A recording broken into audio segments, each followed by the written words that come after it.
فريق اللي عنده عدد كبير ديال اللاعبين دوليين، عندهم مدرب تا هو اللي عنده تجربه كبيره في افريقيا.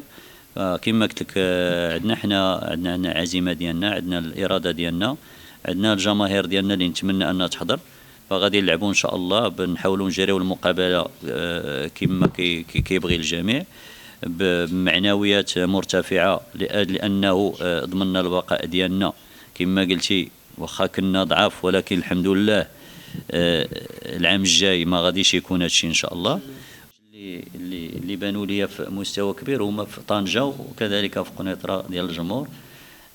مشينا لطنجة لقينا الجمهور تقريبا في التريبيل ولا كريا لاتيرال مستوى كبير وكبير بزاف، ساندونا بشكل كبير. ومني كتجي لمراكش كيبان لك الجمهور اقل، كان ولينا بحال حنا اللي ضياف. فنتمنى ان شاء الله، رغم انك تعرفوا رمضان ماشي ديال الكره صراحه مزيانه، لا قبل من الفطور ولا مورا الفطور، ولكن نتمنى ان شاء الله غدا يكون، لان مقابله هذه كنمثلوا المغرب. وكما قلت لك الا كانت المسانده فاحنا غادي نحاولوا نقدموا مقابله في المستوى ان شاء الله.